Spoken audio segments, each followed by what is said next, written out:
है आप सभी मस्त होंगे और अपनी पढ़ाई कर रहे होंगे। ठीक, आज की इस बेहतरीन वीडियो में क्लास 12th में यदि आप बोर्ड एग्जाम 2025 देने वाले हैं तो यह वीडियो आपके लिए बहुत ही इम्पोर्टेंट होने वाला है, क्योंकि आज की इस बेहतरीन वीडियो में आप सभी को हम बताने वाले हैं भारतेंदु हरिश्चंद्र जी का जीवन परिचय। किसका जीवन परिचय, किस तरीके से आपको बोर्ड पेपर में लिखना है कि आपके 5 नंबर का यह क्वेश्चन आता है, तो ठीक आप पूरा का पूरा 5 नंबर पा जाएं। ठीक, तो 5 नंबर पूरा पक्का करना है तो वीडियो को इन तक जरूर देखिएगा और प्लीज चैनल पर नए आए हैं तो चैनल को भी सब्सक्राइब कर लीजिएगा, क्योंकि भारतेंदु हरिश्चंद्र जी का जीवन परिचय हर बार बोर्ड पेपर में पूछा जाता है, तो वो भी आपके आसान शब्दों में, ठीक आसान शब्दों में हमने बताया है। ठीक, तो वीडियो को पूरा देखते रहेंगे तो आपको अच्छी तरीके से समझ में आ जाएगा। चलिए, भारतेंदु हरिश्चंद्र जी का जीवन परिचय किस तरीके से लिखना है, तो यहाँ से आपको डालना है काली पेन से जीवन परिचय। ठीक, तो भारतेंदु जी का जन्म काशी के प्रसिद्ध वैश्य परिवार में सन 1850 ईस्वी में हुआ था। ठीक, तो भारतेंदु हरिश्चंद्र जी का भैया आपको वैश्य परिवार में अंडरलाइन ऐसे कर देना है। ठीक, अंडरलाइन कर देना है आपको, जैसे मान लीजिए कि यहाँ से हमने नीली पेन से लिखा है तो आप काली पेन से अंडरलाइन करिएगा। ठीक, तो काली पेन से कर सकते हैं या फिर आप काली स्केच ले जाकर काली स्केच से भी अंडरलाइन कर सकते हैं। ठीक, तो सन हुआ था, इनके पिता गोपाल चंद, अब ये गोपाल चंद पे भी अंडरलाइन करके आप इन्वर्टेड कामा में कर दीजिएगा। गिरधारी दास ब्रज भाषा के प्रसिद्ध कवि थे। ठीक, ये देखिए कि गिरधारी गिरधारी गोपाल चंद गिरधारी इनके पूरे उनके पिताजी का पूरा नाम था, तो यहाँ से आप यहाँ तक अंडरलाइन कर सकते हैं। ठीक, ब्रज भाषा के प्रसिद्ध क्या थे, कवि थे। ठीक, कवि थे। 7 वर्ष की आयु में ही इन्होंने एक दोहा लिखा। कौन लिखा था भैया, भारतेंदु हरिश्चंद्र जी ने 7 वर्ष की आयु में 7 वर्ष की आयु में एक दोहा लिखा था, अपने पिता को दिखाया। तो उन्होंने क्या किया था, अपने पिताजी को दिखाया था। ठीक, किसको, गोपाल चंद गिरधारी जी को। ठीक, तो अपने पिताजी को दिखाया तो पिताजी महाकवि होने का आशीर्वाद दिया। ठीक, क्या दिया भैया, आशीर्वाद दिया, क्या होने का, महाकवि होने का। तो यहाँ से महाकवि पे आप अंडरलाइन कर सकते हैं और उसके बाद आशीर्वाद पर भी अंडरलाइन कर सकते हैं। इससे क्या होता है कि एग्जामिनर जो होते हैं कि वो आपके पूरे अंडरलाइन को देखेंगे और आपको पूरा का पूरा नंबर दे देंगे। ठीक, दिया। और 35 वर्ष की अल्प आयु में सन 1885 में, कब, सन 1885 में। ठीक, 35 वर्ष की आयु में 35 वर्ष पे भाई आप अंडरलाइन या फिर इन्वर्टेड कामा में कर सकते हैं। ठीक, इनका देहांत हो गया भैया। ठीक, 35 वर्ष की ही आयु में भारतेंदु हरिश्चंद्र जी का क्या हो गया, देहांत हो गया। ठीक, इस तरीके से आपको क्या लिखना है, इनका सबसे पहले जीवन परिचय। ठीक, अब आ जाता है दूसरा हमारा यहाँ से कि साहित्यिक परिचय। साहित्यिक परिचय आपको काली पेन से लिखना है, डॉटेड लाइन मतलब अंडरलाइन भी कर देंगे। ठीक, यहाँ से आपको अच्छी तरीके से दिखेगा।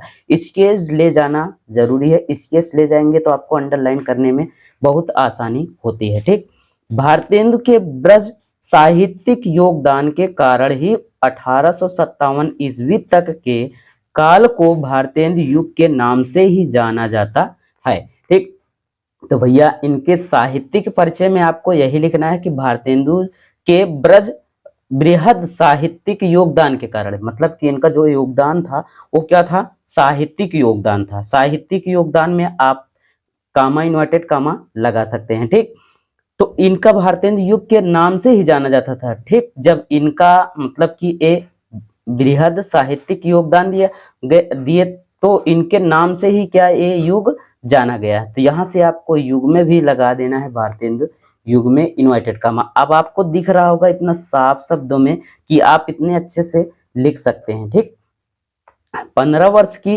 अवस्था में ही भारतेंदु जी ने साहित्यिक सेवा प्रारंभ कर दी।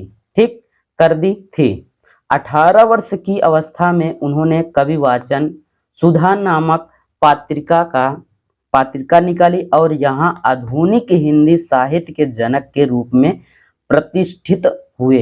ठीक, तो इन्होंने भैया 18 वर्ष की अवस्था में ही कवि वाचन नामक सुधा नामक एक क्या निकाली थी, पत्रिका निकाली थी। ठीक, पत्रिका निकाली थी, तो यहाँ से सुधा नामक पर भी आप अंडरलाइन कर सकते हैं। ठीक, और उसके बाद पत्रिका पर भी अंडरलाइन कर दीजिएगा। ठीक, ताकि आपको एग्जामिनर यहाँ से ज्यादा फोकस करे। ठीक, अच्छे ढंग से भी दिख रहा है आपको कि कितना अच्छा लग रहा है आपको देखने में। ठीक, इस तरीके से क्या लिख देना है कि साहित्यिक परिचय। ठीक, अब आ जाती है बात की इनके रचना की। ठीक, इन्होंने कितनी रचनाएं लिखी थी। ठीक, उसको भी हम जान लेते हैं कि रचना कितनी लिखी गई थी। देखिए, इनकी कृतियां या रचनाएं क्या थी, बहुत ही अलौकिक थी। ठीक, तो अलौकिक मतलब कहने का अर्थ यहाँ रचित बहुत ही अच्छी कहानियां लिखी गई थी। ठीक, तो पहला यहाँ से क्या था, मौलिक नाटक। ठीक, दूसरा है सत्य हरिश्चंद्र। ठीक, श्री चंद्रवती, तीसरा ए आपके है। ठीक, तो यहाँ से आपको भी यहाँ से लिख के कामा लगाने के बाद आपको अंडरलाइन कर देंगे, तो जिससे कि आपके अच्छे ढंग से दिख जाएगा कि हाँ आपने कहाँ तक क्या लिखा है। ठीक, क्लियर है आपको। ठीक, अब आ जाता है कि अनुदित नाटक रचनाएं। ठीक, अनुदित जो नाटक रचनाएं क्या क्या थी, तो पहला है विद्या सुंदर धनंजय, विद्या सुंदर। ठीक, विद्या सुंदर पहला आपका था।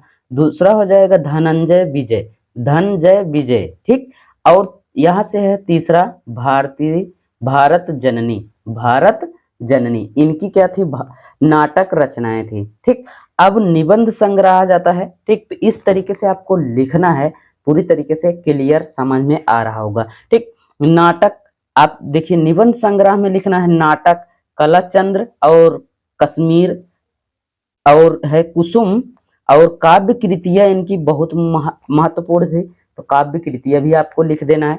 पहला है प्रेम माधुरी, क्या है, प्रेम माधुरी। दूसरा है प्रेम तरंग, और तीसरा है प्रेम प्रलाप। ठीक, ये तीनों क्या थी, इनके काव्य कृतियां थी। इस तरीके से आप काव्य कृतियां लिख देंगे तो आपके पूरे के पूरे 5 नंबर मिल जाएंगे। ठीक, तो इतना आपको करना है, भारतेंदु हरिश्चंद्र जी का जीवन परिचय लिखना है। ठीक, इस तरीके से हमने बोर्ड पेपर की कॉपी है। ठीक, तो बोर्ड पेपर में ही देखा है कि किस तरीके से लड़के ने लिखा है, आपका उनका पूरा का पूरा नंबर मिला है। ठीक, तो उम्मीद है आपको समझ में आ गया होगा। ठीक, तो वीडियो पसंद आए हो तो लाइक कर दीजिएगा, दोस्तों तक जरूर शेयर कीजिएगा। मिलते हैं और किसी मजेदार वीडियो में, तब तक के लिए thank you, take care, good bye, जय हिंद।